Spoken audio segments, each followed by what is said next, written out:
This is how James Thurber, one of the world's greatest humorists, settles to his daily work, sitting at a card table, jotting down the words he cannot see.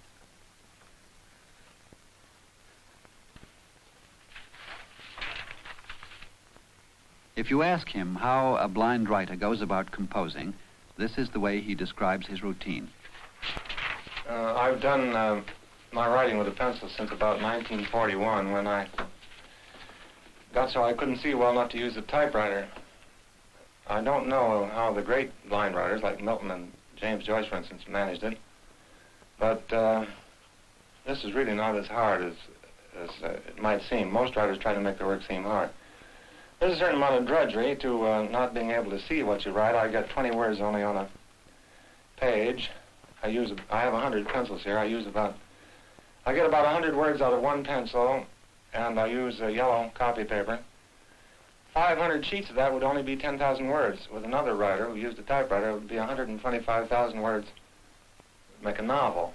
After I get my stuff done, only about 3 women in the world, 2 secretaries I've had, my wife, can read it. It takes about 3 months to learn it as if it were a foreign language like Latin, except it doesn't do anything for a secretary's mind, just does things to her nerves. On a sunny winter's day, we went up to see him at his home in Cornwall, Connecticut.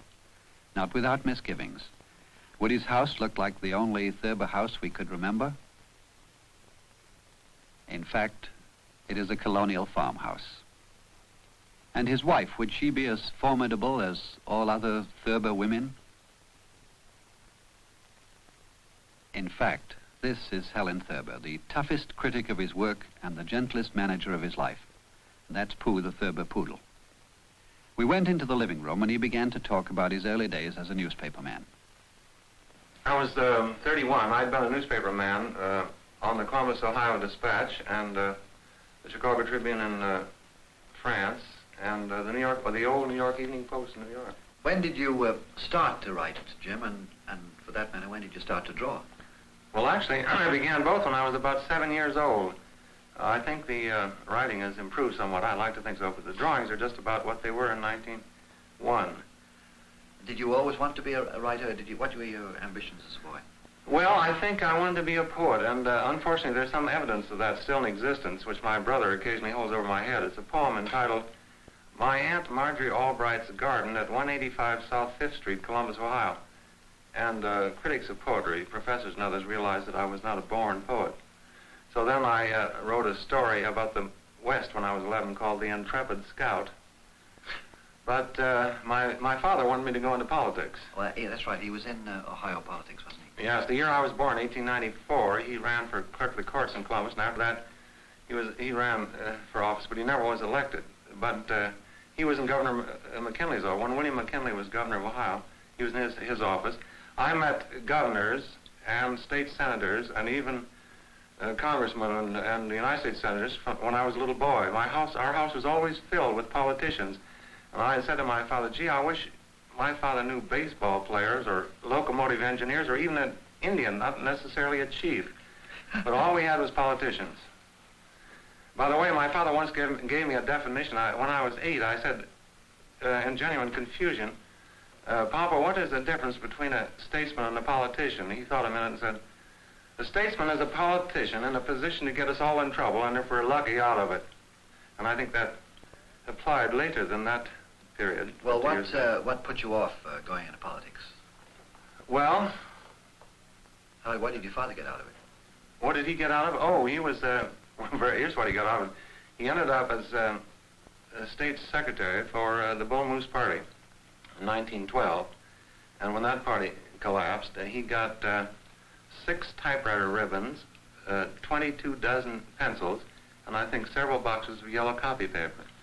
That was his only souvenirs of the campaign of 1912. Having thrown politics out the window, when did you make the decision, if you ever did, to become a humorous writer? Well, I don't think I made the decision myself. I think my mother made it for me. It was under her influence. She was a born comedian, and her antics were pretty well known in Columbus in the 89 years she lived. They were too elaborate to go into here, but a great many of the things I've written were either inspired by her or deal with her. Can you remember any of the titles that you would have given to one of her stories, say? Well, the one story I did about her was called Lavender with a Difference, because my mother thought, as she once told me when she was 85, lavender and black are for old ladies. She wore gay colors. As I said, she wore her old age like a rose, the same way she wore her youth. Now, did she have any effect on your drawing? Well, no, not exactly. She never believed that I was an artist, and she didn't like to discuss that part of it. But you mentioned the writing taking so long that it's very painful rewriting, and I seem to remember somewhere you said that the drawings just came out like that, just fast. Well, yes, for instance, in the story I wrote called The Secret Life of Walter Mitty, which is only about 4,000 words, took me 8 weeks, working day and night. It was about 15 rewrites all the way through, whereas one night, when Mrs. Thurber and I were at a hotel in New York, she was in the bedroom, and I was silent for about 2 hours, and she said, "What are you doing?" And I said, "I've just finished the book." She knew that I had just finished either reading a book or drawing one. I had drawn one. I later called it The Last Flower. 50 drawings in 2 hours done with a pencil. Of course, later I had to ink the pencil lines in, but the book had actually been done in about 2 hours. Now, Jim, I have here a drawing book, which I guess your mother must have seen. In fact, I imagine it was your first drawing book. And here's a picture which I think any 8-year-old might be proud of. And it looks, if I may say so, like a Thurber drawing. And I suppose you were the family artist. It's been preserved. Well, no, actually, my brothers, I have two, kept this little book, but my oldest brother was supposed to be the family artist, and nobody in the family paid any attention to what they called my scrawls. My brother William would copy very carefully with pen and ink the pen and ink drawings of Charles Dana Gibson. I think my mother and father thought at first that these were originals that they saw around the house. At any rate, they would say, "Don't bother William with your scrawls, Jamie. Let him get his work done. You see, he's going to be the artist." But when you get to college and Ohio State, I see here that you have some drawings, and they get to be pretty elaborate. You start shading and stippling, and it looks as if you're getting good, huh? Yes, well, actually, I started out trying to cross-hatch and shade and everything, and it wasn't until later that when I had to fill the magazine fast, because all the other artists had gone to war, you see, so I became an artist myself, and I would get these drawings done very fast and didn't have time to shade it. Years later, however, after I'd sold a few to the New Yorker magazine, Andy White, my colleague there, found me carefully shading in something, and he said, "Hey, stop that. Don't do that. If you ever became good, you'd be mediocre, you know." So you simplified back to the famous Thurber scroll. Yes, which is the only thing I can do badly enough to make it good. I can remember the shock of first seeing what you call your scrawls in print. Well, how did you ever get them published? No offense meant. Well, Alistair, that's quite a long story. I'll try to make it as short as I can. Let me take you back to Columbus, Ohio, in the early 1920s. I won't keep you long.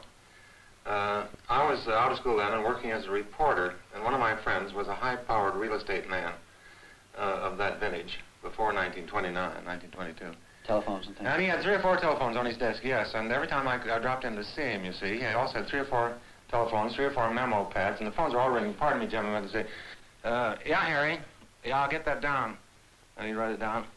"Another thing, Harry, about that Johnson deal. Wait just a second. Another phone ring. Oh, Johnson, that's fine. I was just talking to Harry about you. He's on the other phone. Just a second, Harry. Johnson's on the phone now. Hold on, will you?" And then, yeah, Johnson, what was that? 2334 Medbury Avenue? 2334 Avenue. All right, Harry, just a minute. I'll be right there. Song, John here. No, I won't forget that. Okay, this time he had nothing to write because it was his wife. So in that way, you had no satisfactory conversation with the man at all. Once, he said, "Excuse me a minute," and went out of his office and was gone about 3 minutes. And during that time, I drew a dog on each page of each of the 2 memorandum pads, you see. So when he came back in the office and said, "Sorry, Jim," and sat down on the phone and began their old routine, and he'd say, "Just a minute, Jim." "Oh, hi, Bill? Oh, yeah?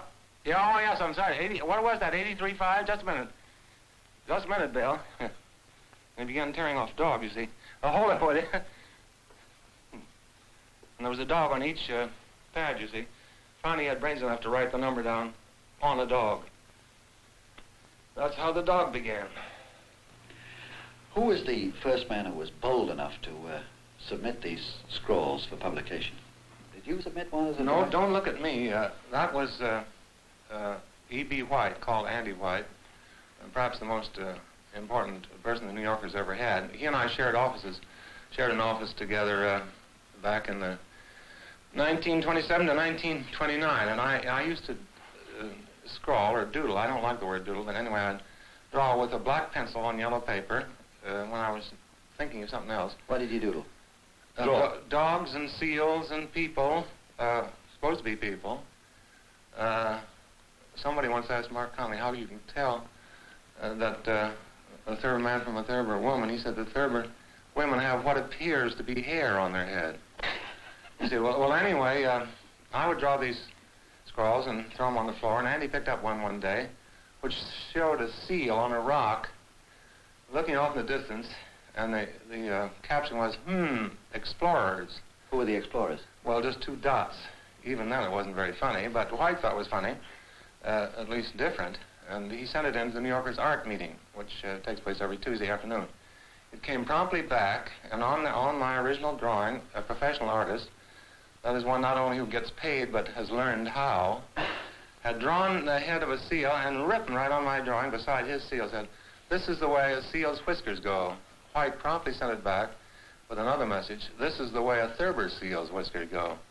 Nevertheless, it was rejected, and some 15 other drawings of mine were rejected, and it looked as if I never would get a drawing in the New Yorker. Well, what did the editor think about Thurber's drawings?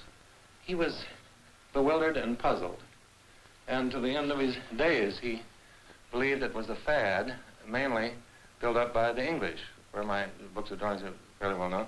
And I said, well, it's a fad. This lasted quite a while. And he said, don't be impatient. Give it time. Well, Jim, you've baffled a lot of people with these drawings, but they're still not in print. Now, how did they get there? Well, I think I've been avoiding that to protect the innocent, the publishers. You see, in 1929, Andy White, E.B. White, Andy White, we called him, he and I wrote a book called Is Sex Necessary? And White insisted that it be illustrated by me. So I did about 30 or 40 illustrations in one night and the next morning. And we took them down to the publishers. And when we got down there, we put them on the floor. Well, there must have been these 30 spread around, and 3 bewildered and frightened publishers looked at them, and one man, the head publisher, said, these, I suppose, are rough sketches for the guidance of some professional artist who's going to do the illustration. And Andy said, those are the actual drawings that go in the book. And the book did come out in November 1929, but it was brought out very quietly. I think an original edition of 3,500, for some reason it began to sell. The publisher didn't have any copies, because who would want to risk more than 3,500 copies of a book containing my first drawings? Not me. Well, it's true that when you first get into print, a lot of people suddenly believe you have talent who had no use for you before. And I wondered if the magazine editor had second thoughts about your drawings. Well, yes, Alistair. People began to talk about them. I don't know exactly why, and Ross heard the talk, and he came to my office one day and said, what became of that seal drawing you did for us? And I said, became of it? You sent it back, and I threw it away. And he said, well, I want to print it, so do it over again, as if it were easy to do anything over again. So I started to do it over again, this time with a pen on white typewriter paper. This was the seal on the rock? This was the seal on the rock, and I got the seal on the rock, but the rock looked like a bedstead. Looked as if he were on the head of the bed. So I drew the bed, put a man and his wife in the bed, and the shrewish wife was saying to her husband, all right, have it your way, you heard the seal bark. Yes, and that was a famous one. I didn't know until now that it was by accident. Well, yes, quite a few of my drawings have been done by accident. There's one known, still known in the office as the lady on the bookcase. I had tried to draw a woman on all fours at the top of a flight of stairs. But not being a draftsman, I didn't get the right perspective on the stairs, which should go out like that. I brought the line straight down with cross lines, and suddenly, to my amazement and surprise, here was this woman on the top of what is evidently a tall bookcase. Uh-huh. So then I put 3 other characters in the drawing, a man and 2 women, and the man was talking, and the caption was, "This is the present Mrs. Harris, first wife up there." Well, the day that was submitted, there was real consternation in the office, and the editor called me on the phone up here, and he said, "We don't understand down here whether that woman on the bookcase is dead or stuffed." And I said, "Well, I'll call you back," and I hung up and thought it over, and a few minutes later I called him back, and I said, "I've just called my doctor, and he says a dead woman could not support herself on all fours, and then I called my taxidermist, and he said, you can't stuff a woman. So she must be alive." And the editor said, "Well, what's she doing on the top of the bookcase in the home of her husband's second wife?" And I said, "You have me there, I don't know." Anyway, they printed it. Well, now, didn't I remember the shock of the Thurber drawings, the first Thurber drawings, and may I say that it might have encouraged a lot of parents to send in their children's drawings. It actually did, not only parents, but very strange people. Some people thought that my drawings were done underwater, others that they were done by moonlight. But mothers thought that I was a little child, or that it was done by my granddaughter. So they sent in drawings to the New Yorker of their own children's work, you see. I was told to write these ladies, and I would write them all the same letter. "Your son can draw, certainly draw as well as I can. The only trouble is he hasn't been through as much."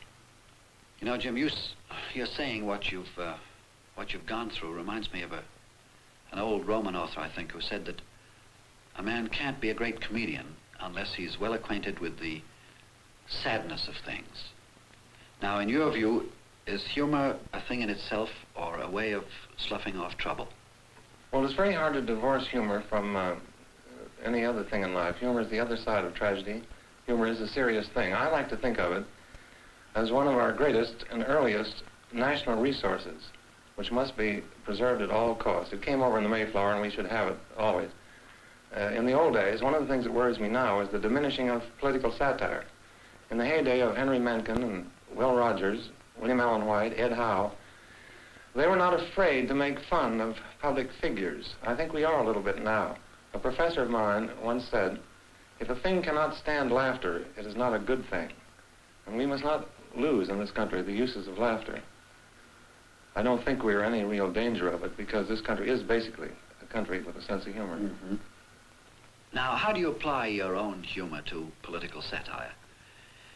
I understand that you've been writing some fables. Now, what is there in that particular form that attracts you? Well, of course, fables are perhaps the oldest form of literary expression. You know, Aesop, nobody knows exactly when he lived, but Webster's puts it at 580 B.C., that is to say more than 25 centuries ago. And still, after all those 2,500 years, Mm-hmm. 2 expressions of his, for instance, are used commonly today. We don't go a week without using one or the other. The lion's share and sour grapes. And every writer, I think, is fascinated by the fable form. It's short, concise, and can say a great deal about human life. The little flaws and foibles and vanities of a man and his wife, or can deal with a larger scene, the political scene, or anything. Jim, because it's been so long since you could see, by the way, how long has it been? Well, my own blindness has been a gradual process over a period of about 15 years. Until now, it's almost complete. I can, for instance, not see that cigarette, but I can see the flame, and I can usually light it. This is what the doctors call accommodation. Well, now, because of this, and because you've had to give up drawing and concentrate on your writing, don't you find it a great handicap to your contact with life and your imagination as a writer? Your imagination doesn't go blind. Of course, I can understand how blindness would be a tragedy to, say, a locomotive engineer or a juggler. But a writer can always write because his imagination doesn't go blind. Uh-huh. It has a great many compensations. For instance, a few years ago, I went out to lunch with a friend of mine, and he was strangely silent, not being able to see. I didn't know what he was up to, and I said, "What's the matter?" And he said, "For the 1,000th time in my life, I'm reading everything it says on this Worcestershire bottle, the label, you know, about 200 words. And I said, see, the trouble with you sighted people, as the doctors call them, is that you're handicapped by vision. And that's very true. For instance, a blind writer does not have the distractions of the writer who can see.